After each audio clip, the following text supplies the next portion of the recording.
இருசக்கர வாகனத்துக்கு. இது இன்னைக்கு நேரத்தில் இல்லை, காலம் ஒவ்வொரு தேர்தல் நேரத்திலையும் இதேமாரி டைலாக் போடுறது. நீங்கள் இது புதுசுன்னு சொல்ல, உருது பள்ளிகளை 380 பள்ளிகளை உருது பள்ளிகளை மூடிய வரலாறு திமுக கிட்ட.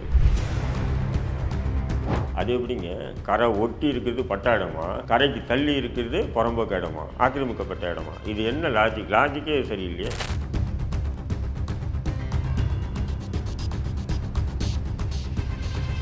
உலமா சபை தலைவர் போய் திறந்து வைக்க போனார் இல்லையா? உலமா சபை தலைவர்கிட்ட கேட்குறேன், அரசு திறந்துள்ள ஹஜ் இல்லத்தில் உலமாக்கள் போவாங்களா? நான் கேட்குறேன்.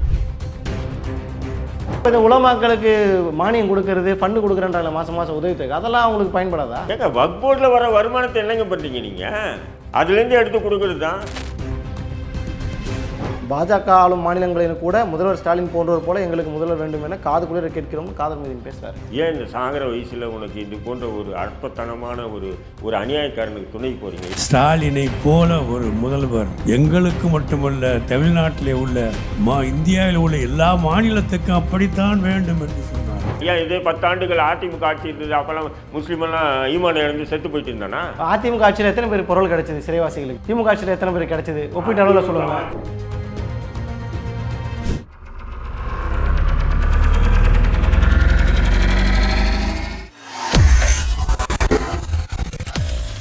வேலை வேண்டுமா? ப்ளூ ஓஷன் இருக்கிறது. 10th 12th டிப்ளமோ டிகிரி படித்தவர்களுக்கு உணவு, தங்குமிடம், இஎஸ்ஐ, பிஎஃப் இன்சூரன்ஸ் உள்ளிட்ட சலுகைகளுடன் அனுபவத்திற்கேற்ற நல்ல சம்பளம் 15,000 முதல் 30,000 வரை. பெண்களுக்கு முன்னுரிமை. 2,000க்கும் மேற்பட்ட வேலை வாய்ப்புகள் உள்ளன. இப்போதே தொடர்பு கொள்ளுங்கள். Blue ocean.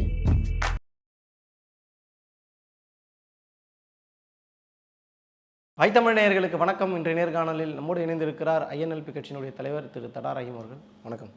முஸ்லீம் லீக் கட்சியினுடைய மாநில மாநாடு நடந்துச்சு. அந்த மாநாட்டில் கட்சியினுடைய தீர்மானமாக ஒரு பெரிய லிஸ்ட்டு போட்டாங்க. ஆனால் முதல்வருடைய பார்வையில் ஒரு 5 இது மட்டும் அவர் சொல்லியிருந்தார். குறிப்பாக சொல்கிறதா இருந்தால், வக்ஃப் வாரியத்தில் பதிவு பெற்ற உலமாக்களுக்கு 3000 ஓய்வூதியம் 5000 உயர்த்தப்படுகிறது.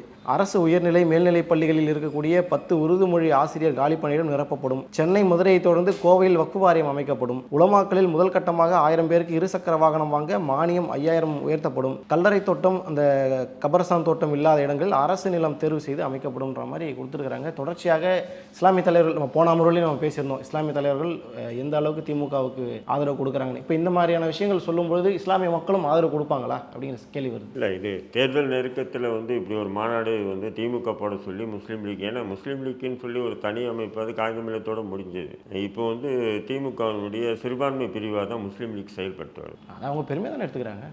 அதான் பெருமையாக தான், நான் அதான் சொல்கிறேன். நான் அதை தப்பாக சொல்லி கலாய்க்கிற மாதிரி சொல்கிறீங்களா? அதாவது முஸ்லீம் லீக்குன்னு சொல்லாதீங்க. அதாவது திராவிட முன்னேற்ற கழகத்தின் சிறுபான்மை பிரிவு தலைவராக காதர் மொய்தீன் அவங்க இருக்காங்க, மற்றும் அந்த அமைப்பு இருக்கு. அதுக்கு பேர் முஸ்லீம் லீக்னு இவங்க வச்சுக்குவாங்க தவிர, ஆனால் முஸ்லீம் லீக்காக இல்லை. இருந்ததுன்னா இந்த சமூக பிரச்சனை, ஒரு நாடி பிரச்சனைகளை முதல்வர் உட்கார வச்சு இதெல்லாம் சொல்லிட்டு இதையெல்லாம் தேர்தலுக்கு முன்னாடி நீங்கள் நிறைவேற்றினாதான் வருகின்ற சட்டமன்ற தேர்தலில் முஸ்லீம் லீக் உங்களுக்கு ஆதரிக்கும் அப்படின்னு சொன்னாதான் அதில் ஒரு வலுவான இந்த சமூக பற்றுன்றது இருக்கும். அதை விட்டுட்டு நீங்கள் ஏதோ ஒரு கோரிக்கையை வாசிட்டு அவர் ஏதோ ஒன்று சொல்லிட்டு போகிறாருன்னா, அவர் சொன்னது எல்லாம் பார்த்தீங்கன்னா பழைய கதை. அது எதுவும் புதுசு இல்லை. இந்த உலமாக்களுக்கு ஓய்வூதியம், உலமாக்களுக்கு இருசக்கர வாகனத்துக்கு, இது இன்னைக்கு நேரத்தில் இல்லை, காலம் ஒவ்வொரு தேர்தல் நேரத்திலையும் இதேமாரி டைலாக் போடுறது தான். நீங்கள் இது புதுசுன்னு சொல்ல. அதேமாரி உருது பள்ளிகளுக்கு ஆசிரியர்கள் நியமிக்கிறேன். உருது பள்ளிகளை 380 பள்ளிகளை உருது பள்ளிகளை மூடிய வரலாறு திமுக கிட்ட இருக்கு. என்ன சொல்றீங்க? இன்னைக்கு பல உருது பள்ளிகளை நடத்தாமல் அரசு பிடிஏன்னு சொல்லுவாங்கள்ல, பேரண்ட்ஸ் டீச்சர்ஸ் அசோசியேஷன், அவங்க வச்சு நடத்திட்டு இருக்கானுங்க. இதுதான் நிலை. அப்படிங்கும்போது இவங்க ஒவ்வொரு தேர்தல் நேரத்துலையும் இப்படி முஸ்லீம் லீக் கிட்ட சொல்லுவாங்க, நீங்கள் ஒரு மாநாடு போடுவாங்கன்னாங்க. அவங்களும் என்ன பண்ணுவாங்க, போடுவாங்க. போட்டோன்னா அதில் இவங்க பல கோரிக்கைகள் வைப்பாங்க. முதல்வர் இதுன்னு சொல்லிட்டு போயிடுவார். இதை வச்சு பார்த்தீங்களா, இப்போ இதை மேற்கோள் காட்டி தமிழ்நாடு முஸ்லீம் முன்னேற்ற கழகத்தினுடைய பொது தலைவர் ஜவஹர்லா ஒரு அறிக்கை கொடுத்திருக்காரு. முதல்வருடைய அந்த முஸ்லீம் லீக் மாநாட்டில் முதல்வர் கலந்து கொண்டு அவர் கொடுத்த வாக்குறுதிகள் சமூகம் ரொம்ப நாளாக எதிர்பார்த்துட்டு இருக்கு. யார், எந்த சமூகம் எதிர்பார்த்துட்டு இருக்கு? இப்போ இதெல்லாம் நல்ல வாக்குறுதி இல்லை, இது வேணான்றீங்களா? ஏங்க, இதெல்லாம் பழைய கஞ்சி முஸ்லீம். இது திரும்ப இதே நீங்கள் புது லோட்டாவில் போட்டு கொடுத்தீங்கன்னா இன்னும் எத்தனை நாள் இந்த சமூகத்தை ஏமாத்துன்னு அர்த்தம். இன்னைக்கு பிரச்சனை என்ன? இஸ்லாமிய சமூகத்துக்கு பிரச்சனைகள் என்ன? அந்த பிரச்சனைகளுக்கு உண்டான தீர்வுகள் என்ன? இல்லை, என்னென்ன பிரச்சனை? உயிர்நாடி பிரச்சனை சொன்னீங்களா, அது என்னன்றது பட்டியல். சிறைவாசிகள் விஷயமா எடுத்துங்க. நீங்கள் என்ன சொன்னீங்க? ஆட்சிக்கு வந்தோடனே நாங்கள் விடுதலை பண்ணுவோன்னு சொன்னீங்க. 4.5 ஆண்டு முடிஞ்சுது, ஏன் விடுதலை பண்ணல? நேற்று அதே கூட்டத்தில் முன்னாள் பாராளுமன்ற உறுப்பினர் மற்றும் வக்ஃப் போர்டு சேர்மனாக இருந்த அப்துல் ரஹ்மான் அழகான முறையில் வாசிக்கிறார். முஸ்லீம் சிறைவாசிகள் விடுதலை விஷயத்தில் நீதிமன்றம் என்ன சொல்லியிருக்கு, தமிழக அரசு எப்படி நடந்துக்குச்சு, நீதிமன்றத்தை தமிழக அரசுக்கு எச்சரித்து இருக்கிற விஷயத்தை முதல் கொண்டு அழகாக பேசுகிறாரு. அதுக்கு முதல்வருடைய பதில் என்ன? அங்கே உட்கார்ந்துருக்க சட்டத்துறை அமைச்சருடைய பதில் என்ன? இதுதான் என்னுடைய கேள்வி. சரி, அதெல்லாம் நீங்கள் பார்க்காம ஏதோ உப்புச்சப்பம் இல்லாத அந்த உலமாக்களுக்கு பென்ஷனு, அல்ல உலமாக்களுக்கு சைக்கிள் வாங்குறதுக்கு, உலமாக்களுக்கு ஸ்கூட்டர் வாங்குறதுக்கு மானியம் கொடுத்து என்ன ஆக போகுதுன்றாங்க. அல்லது ஊர்து பள்ளிகளுக்கு நீங்கள் ஆசிரியர் போட்டு என்ன பிடுங்க போகுதுன்னு கேட்குறேன். நான் ஏற்கனவே நீ மூடிட்ட, இதெல்லாம் கதை தான். நான் ஏன்றேன், இன்னும் எத்தனை நாள் இந்த சமூகத்தை நீங்கள் ஏமாற்ற போகிறீங்க? சரி, இதே உங்களுக்கு தெரியும், உங்களுடைய தமிழ் இதில் கூட பிரம்மாண்டமாக அந்த செய்தியை வெளியிட்டீங்க. அம்மாப்பட்டினம் ரஹமத் நகரில் புல்டோசர் வச்சு 500க்கும் மேற்பட்ட முஸ்லீம் வீடுகளை இடித்த செய்தியை நீங்கள் போட்டிங்களா இல்லையா? அதை பற்றி நீங்கள் முதல்வர் உட்காந்துருக்காரு, மஹல்லா முஸ்லீம் மாநாடு நடத்தக்கூடிய முஸ்லீம் லீக்குன்னு சொல்லியிருந்தேன்னா அதெல்லாம் கேள்வி எழுப்பியிருப்பாங்க. இல்லை, இப்போ இந்த அம்மாப்பட்டினம் விவகாரம்லாம் ஆக்கிரமிப்புன்னு வரும்பொழுது திடீர்னு நகர போனோம். நம்ம அனகாபுத்தூரில் நம்ம லைவ் சரி 5 தலைமுறைமா ஆக்கிரமிப்பு பண்ணியிருந்த இடத்த திமுக கையகப்படுத்திடுச்சா? நான் கேட்குறேன் உங்களுக்கு. இன்னைக்கு ஏதோ நேற்று போய் வீடு கட்டிட்டு இன்னைக்கு போய் புல்டோசர் வச்சு இடிச்சிங்கன்னா நீங்கள் சொல்கிற மாதிரி 4 தலைமுறை 5 தலைமுறையாக அவங்க அந்த இடத்துல இருந்துக்கிட்டே ஓட்டு அளிச்சிருக்காங்க. அந்த இடத்துலேருந்து அவங்களுடைய எல்லா முகவரியும் அந்த இடத்துல இருக்குது. வெளிநாடு உள்நாடு போயிட்டு அவன் 2 கோடி 3 கோடி செலவு பண்ணி பெரிய பெரிய கட்டிடங்கள் கட்டி வச்சுருக்கான். நீங்கள் புல்டோசர் இடிச்சிட்டு யாரோ ஒருத்தன் நீதிமன்றத்தில் வழக்கு போட்டான், கேட்டால் முஸ்லீம் தான் போட்டான். சரி, முஸ்லீமே போட்டோம், அவன் மேல்முறையீடு பண்ணுறதுக்கு அனுமதி கொடுக்கணுமா இல்லையா? இதே தஞ்சைக்கு சாஸ்திரா பல்கலைக்கழகத்தை நீர்நிலை பகுதி அதை இடிக்கணும்னு சொல்லி உயர்நீதிமன்றம் உச்சநீதிமன்றம்லேயும் தீர்ப்பு சொல்லியிருக்காங்க. ஆனால் நீங்கள் அதையே இடிக்காமல் அவங்க மேல்முறையீடுன்னு சொல்லிட்டு விட்டு வச்சுருக்கீங்க. ஏன்னா அவன் பாப்பார பையன் அடிப்பான் ரிவீட்டு, உனக்கு நீ அடிச்சிருக்க ஊழலெல்லாம் அம்பலத்துக்கு வந்துடும். அங்கே நீங்கள் என்ன பண்ணி படம் தூக்க மாட்டீங்க. எந்த சமூகம் உனக்கு வாக்களித்து நீ முதல்வராக இருக்கணும்னு நினைக்கிறாங்களோ அந்த சமூகம் கேட்கறதுக்கு யார் இருக்கா? நிச்சயம் இந்த சமுதாய அமைப்பு தலைவர்கள் எவனும் கேட்க மாட்டானுங்க. ஏங்க அதே அம்மாப்பட்டினம் ரஹமத் நகர் பிரச்சனைக்கு அங்கே ஆர்ப்பாட்டம் நடத்துகிறாங்க. ஆர்ப்பாட்டத்தில் கூட திமுகவை எதிர்த்து ஒரு பய பேசலைங்க. அப்படி அந்த போன்ற ஆட்களை தான் அங்கே கூப்பிட்டு வச்சு அந்த மேடை போட்டு பேச வச்சிருக்கானுங்க. அதிகாரிகள் தவறு. ஏண்டா அந்த அதிகாரிகளை வழி நடத்துவது திமுகவா இல்லையா? ஏன் அந்த திமுக வாயிலிருந்து வரல? ஏன்னு சொன்னால் அதாவது திமுக செய்கிற குற்றத்தை திமுக ஆதரவு முஸ்லீம் அமைப்புகள் அப்படியே அவங்க வேறு யாரும் வந்துட்டாங்கன்னா திமுக எதிராக பிரச்சாரம் பண்ணி இந்த மக்களை திருப்பிடக்கூடாது. அதுக்கு உண்டான வேலையும் பண்ணிட்டாங்க. எப்படி 2022 திருச்சியில் அனார்பாக்குன்ற ஒரு பழமையான 300-400 ஆண்டு பழமையான தர்காவை இடிச்சது யாருன்னு சொன்னால் நேரு. அதுக்கு துணை போனது யார்? தமுமுக, முஸ்லீம் லீக்கு. இடித்த உடனே மக்கள் ஒன்று திரண்டு இது எப்படி இடிக்கலாம் அப்படின்னு தண்டவுடனே அந்த மக்களை தலைமை தாங்கினது யார்? இந்த அயோக்கிய பயிலுங்க தான். எப்படி இருக்கும்? இவனுங்களே தலைமை தாங்கி காம்ப்ரமைஸ் பண்ணி இதை நாங்கள் மறுபடியும் கட்டுறதுக்கு அது ஒரு குழு போடுறானுங்க. அந்த குழுவில் கூட அதே குரூப் தான் இன்ன வரையும் கட்டினானுங்களா? ஏன்னு சொன்னால் அந்த அனார்பாக் தர்காவுக்கு பின்னாடி இருக்கிற இடம் முன்னாள் காங்கிரஸ் எம்பி அடைக்கல் ராஜுடைய மகன் சார்லஸோ அவங்களுடைய இடம். அதை அவன் நேரு கூட சேர்ந்துட்டு இந்த தர்கா இந்த இதுவை இடித்தாதான் நம்ம இடத்துக்கு வேல்யூ. அந்த வேலையை கச்சிதமாக பண்ணிட்டாங்க. அதுக்குண்டான ஆதாரம் நான் ஏற்கனவே வெளியிட்டு இருக்கேன். நான் சமது காசு வாங்கினது எல்லாமே எம்எல்ஏ சமது அப்துல் சமது காசு வாங்கின விஷயம் எல்லாமே என்கிட்ட இருக்குது. அது யாருக்கு போய் பேசுகிறான், நான் வாங்கலை அவர் வாங்கிட்டாருன்றான். இதுக்கு மேலே என்ன வேணும்? அப்போ இது போன்ற விஷயங்களுக்கு அங்கே நீங்கள் மஹல்லா மாநாட்டில் முதல்வர் வந்திருக்காரும்போது இப்படியெல்லாம் நடந்திருக்கு. இங்கே அனகாபுத்தூரில் காயிதமில்லத் நகரை இடிச்சிங்க, இத்தனை இஸ்லாமியர்கள் பாதிக்கப்பட்டாங்க. குறைஞ்சபட்சம் அரசு அந்த இடம் தேவைன்னு சொல்லி எடுத்துட்டாங்கன்னா அதுக்கு உண்டான நிவாரண தொகையை அந்த மக்கள்கிட்ட வழங்குங்க.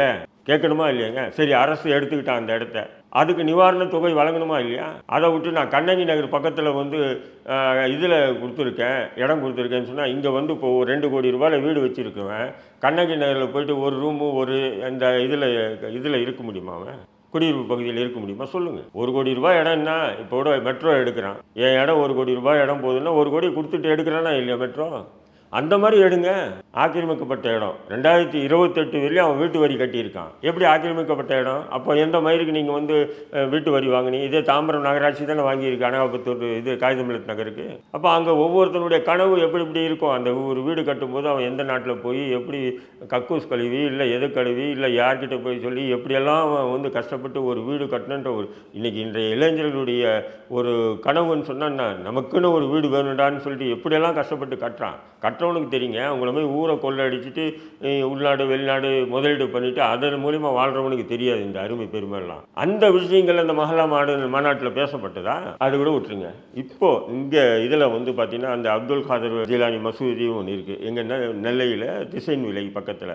அங்கே வந்து பார்த்திங்கன்னா 1 ஏக்கர் 25 சென்ட் இடம். அது ஏற்கனவே காலியாக இருந்தது அந்த இடம், மசூதி இடம். அப்போது வந்து என்ன பண்ணுறாங்க, கட்டபொம்மன் போக்குவரத்து கழகம் வந்து சார்பாக வந்து கேட்குறாங்க பஸ்ஸு நிற்கிறதுக்காக இடம் வேணும்னு. சும்மா தானே இருக்குது, வாடகை கொடுக்கலன்னு 5000 ரூபா வாடகை பேசி கொடுக்குறாங்க. 95 வாக்கில் கொடுக்குறாங்க. அது அப்படியே காலப்போக்கில் என்னாச்சு, ஒரு 5 வருஷத்துக்கு பிறகு இது போட்டு 6000 ரூபா வாடகைன்றாங்க. அதுக்கப்புறம் என்ன ஆயிடுச்சுன்னு சொன்னால் வாடகையே கொடுக்கல கவர்மெண்ட்டு.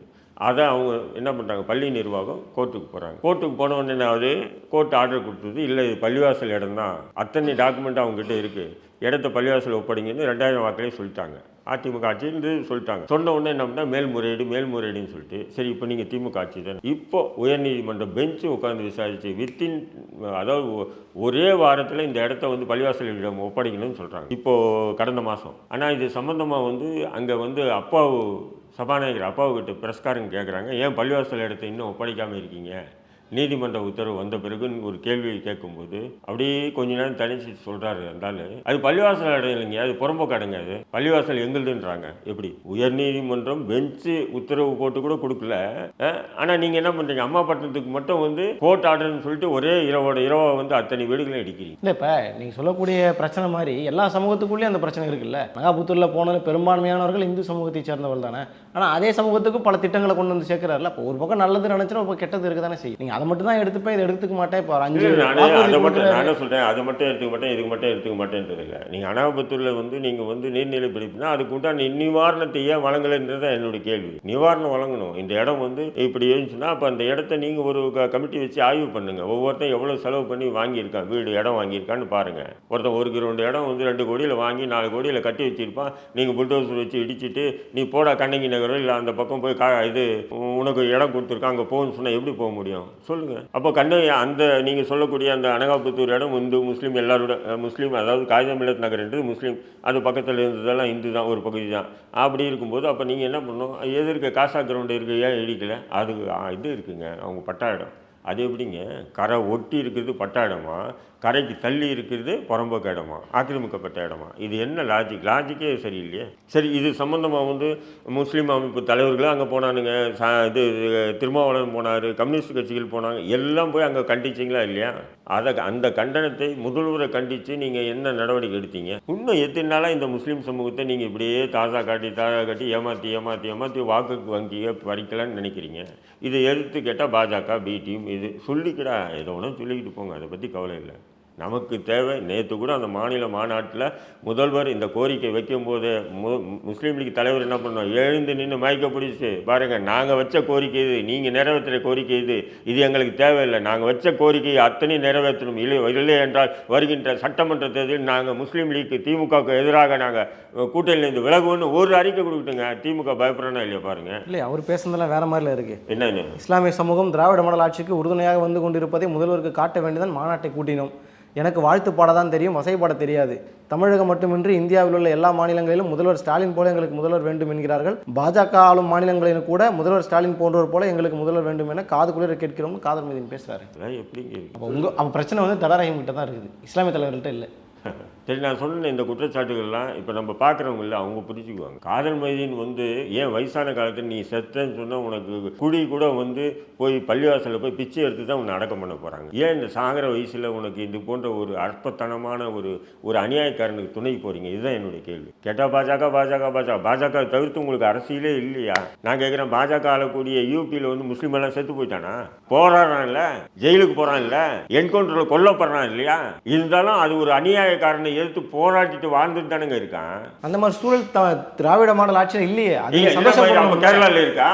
தென் மாநிலங்களில் இல்லை கேரளாவில் இருக்கா, ஆந்திராவில் இருக்கா? அப்போ தமிழ்நாட்டில் மட்டும்தான் ஸ்டாலின் இருக்காரு, அங்கெல்லாம் இல்லையா? ஏன் இதே 10 ஆண்டுகள் அதிமுக ஆட்சி இருந்தது, அப்போல்லாம் முஸ்லீமெல்லாம் ஈமான் இழந்து செத்து போயிட்டு இருந்தானா? அதிமுக ஆட்சியில் எத்தனை பேர் பரோல் கிடைச்சது சிறைவாசிகளுக்கு? திமுக ஆட்சியில் எத்தனை பேர் கிடைச்சது? அதிமுக ஆட்சியில் பரோல் கிடைச்சதா கிடைக்கலையான்ற கேள்விகளில் பெரும்பாலும் வந்து இந்த ஆளு ஷானவாஸ் மாரி உங்களை மாதிரி ஆட்கள் தான் வைக்கிறீங்க. நான் என்ன கேட்குறேன், அந்த அதிமுக ஆட்சியில் தான் இந்த சிறைவாசிகள் விடுதலை சம்மந்தமாக நான் விடுதலையாகி இந்த சமூகத்துக்கு மத்தியில் ஒரு விழிப்புணர்வு ஏற்படுத்தினேன். அதுக்கு முன்னாடி சிறைவாசின்னா யாருன்னே தெரியாமல் ஆக்கி வச்சுருந்தாங்க இந்த இஸ்லாமிய அமைப்புகள். ஒரு கூட்டம் இல்லை, 2 கூட்டம் இல்லை, சுமார் தமிழ்நாடு முழுக்க வந்து 100க்கும் மேற்பட்ட போராட்டங்கள், ஆர்ப்பாட்டங்கள். அது மூலம் எனக்கு 86 வழக்கு தமிழக அரசு மீது போட்டது. இதே ஜெயலலிதாவிடம் வந்து முஸ்லீம் சிறைவாசி விடுதலை சம்பந்தமாக தங்களை சந்திக்கணும்னு சொல்லி பல முறை கடிதம் கொடுத்து கூட மறுத்துட்டாங்க.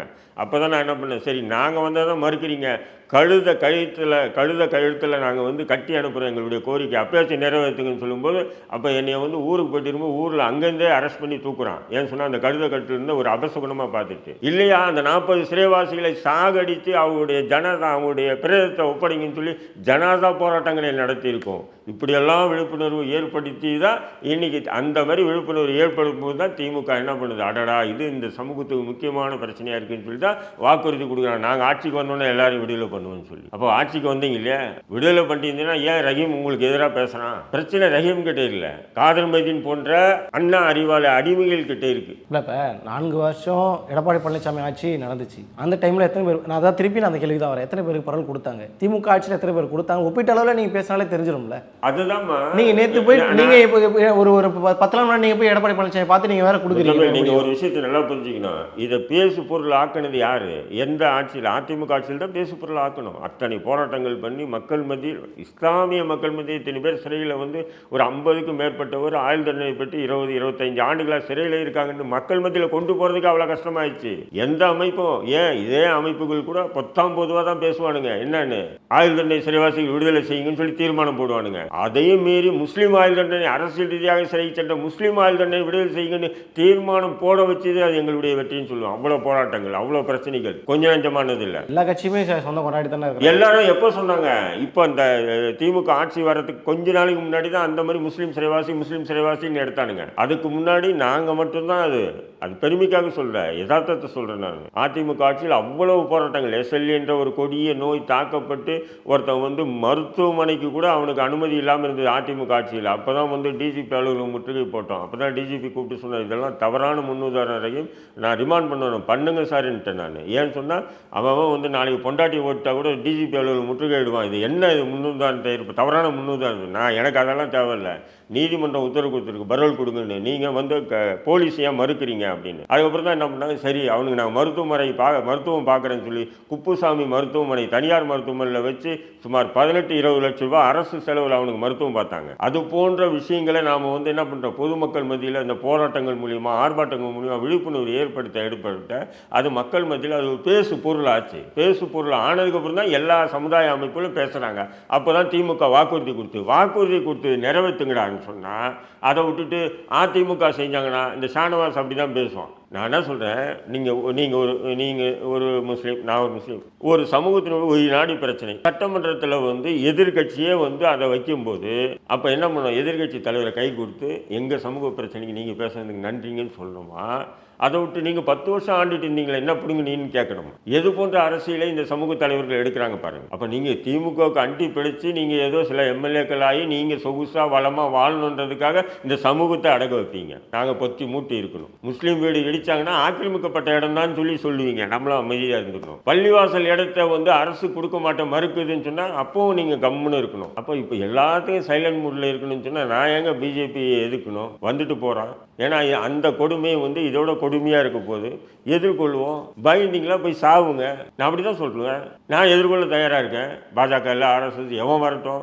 என்னுடைய அரசியலாசன் பாபா அடிக்கடி பல ராம ஆண்டான்னா ராவண ஆண்டான்னா நம்ம நிலை நம்ம தாண்டா வாழ்கிறோம் அப்படின்வார். எந்த நாய் ஆண்டுட்டு போட்டோம், நமக்கு என்ன? ஆனால் நீங்கள் வந்து ஒரு ஆட்சி செய்கிறீங்கன்னும் போது, நீங்கள் இஸ்லாமியருடைய வாக்குகளை முழுமையாக அறுவடை செய்கிறீங்கன்னும் போது அந்த இஸ்லாமியர்களுடைய கோரிக்கைகளை நிறைவேற்றணும், அவங்களுடைய பிரச்சனைகளை தீர்க்கணும். யாரும் கேட்காத ஹஜ்ஜி இல்லம், நம்ம ஏற்கனவே பேசியிருக்கோம். ஹஜ்ஜி இல்லம்மா, ஹஜ்ஜி இல்லை யாருங்க கேட்டா உங்ககிட்ட? உலமா சபை தலைவர் போய் திறந்து வைக்க போனார் இல்லையா? உலமா சபை தலைவர்கிட்ட கேட்குறேன், அரசு திறந்துள்ள ஹஜ்ஜி இல்லத்தில் உலமாக்கள் போவாங்களா நான் கேட்குறேன். எல்லாரோட பயன்பாடு தான் வச்சுருப்பாங்க. பயன்பாட்டு பொது அது கூடுமா கூடாதா அதை கேட்க சொல்லுங்க, கேளுங்க. நீங்கள் இதெல்லாம் ஒரு உலமா கிட்ட கேளுங்க. உங்கள் உட்பிரச்சனையை கொண்டு வந்து மாநில அரசோட பிரச்சனையோட சேர்த்து முடிச்சு போடுவீங்களா? அது தேவை. நீங்க பேசி முடிவு பண்ண நீங்க அரசு உங்களுக்கு ஒரு திட்டத்தை செயல்படுத்துதுன்னா அதை நீங்க எப்படி லாபமா பயன்படுத்தணும் அது மாதிரி பயன்படுத்தி போயிடுங்க. அதை தான் நான் கேட்குறேன். அது தேவையில்லாத ஆணின்றேன் நான். 5 லட்ச ரூபாய் செலவு பண்ணி ஹஜ்ஜுக்கு போகிறோம், 5000 ரூபாய் கொடுத்து எங்கே தங்க மாட்டானான்னு கேட்குறேன். ஏற்கனவே ஹஜ்ஜு கமிட்டி இருக்கு இல்லையா, அங்கே போய் தங்கட்டும். அதுவே ஒருத்தன் அந்த பணக்காரனுடைய கையில் இருக்குது. ஏழைகள் போய் கேட்கட்டும் கல்யாணத்துக்கு. ஹஜ்ஜு கமிட்டியில் போய் நீங்கள் போய் கேளுங்க, உங்கள் தங்கச்சி அண்ணங்க யாருக்குன்னா கல்யாணத்துக்கு போய் கேளுங்க. 2 லட்சம் 3 லட்சம், அந்த 2 லட்சம் 3 லட்சம் அவங்ககிட்ட கொடுக்குறது நம்ம எதனா மண்டபத்தில் போய் கொடுக்குறேன்னு போகிறான். நீங்கள் நான் ஃப்ரீயாக கொடுக்குறீங்க, அதுவும் ஹஜ்ஜு கமிட்டி தானே அதுவும். அப்போ இந்த திட்டங்கள் எல்லாமே ஏற்கனவே பணக்காரங்களா இருக்கிறவங்களுக்கு பயன்படக்கூடிய திட்டங்கள் அப்படிதான் இருக்குன்றேன் நான். அது இதனால ஏழை முஸ்லீம்களுக்கு என்ன பலன்? வக்ஃப் போர்டு இருக்கு, வக்ஃப் போர்டில் எந்த ஏழை முஸ்லீம் உலமாக்களுக்கு மானியம் கொடுக்கறது, ஃபண்டு கொடுக்குறேன்ற மாசம் உதவி அதெல்லாம் அவங்களுக்கு பயன்படாதா? ஏங்க வக்ஃப் போர்டில் வர வருமானத்தை என்னங்க பண்ணுறீங்க நீங்கள்? அதுலேருந்து எடுத்து கொடுக்குறது தான். ஏதோ கலைஞர் ஏதோ ஸ்டாலின் ஏதோ அண்ணா அறிவாலயத்திலேருந்து எடுத்து கொடுக்குற மாதிரி உடனே அண்ணா முதல்வருக்கு பாராட்டுன்னு தமுக சொல்லுது, எஸ்டிபி சொல்லுது, எல்லாரும் வரிசை கட்டிட்டு பாராட்டுன்றீங்க. திமுக நிதியிலேருந்து எடுத்து கொடுத்தாருன்னா நீங்கள் பாராட்டலாம். வக்ஃபு சொத்துலேருந்து எடுத்து கொடுக்க போகிறாங்க. ஏற்கனவே இதே வக்ஃப் போர்டு அன்றைக்கி என்ன பண்ணார், முதல்வர் வந்தார், அந்த கணினி மற்றும் இது திறப்பு விழாவுக்கு மேல் படிப்புக்காக ஒவ்வொரு மாணவருக்கும் 25,000 ரூபான்னு சொல்லி ஒதுக்கிட்டு போனார். அந்த இடத்துல 3-4 பேர் கொடுத்தாங்க. அதுக்கப்புறம் அப்படியே தான் இன்ன வரையும் யாருக்குமே கொடுக்கல. கேட்டு பாருங்க. நீ சொல்ல போல திட்டங்கள் எல்லாமே கவர்ச்சிகரமான திட்டங்கள், கவர்ச்சிகரமாக மக்களை ஏமாற்றுவதற்காக நடத்தக்கூடிய நாடகங்கள். இந்த நாடகங்களுக்கு முஸ்லீம் லீக் ஏன் துணை போகுது, தமுக ஏன் துணை போகுது, எஸ்டிபி ஏன் துணை போகுது, இதுதான் என்னுடைய கேள்வி. சரி, பல்வேறு செய்திகளை பகிர்ந்திருக்கீங்க, மக்கள்கிட்ட சேர்க்கலாம், மக்கள் தெளிவடையட்டும். ரொம்ப நன்றி.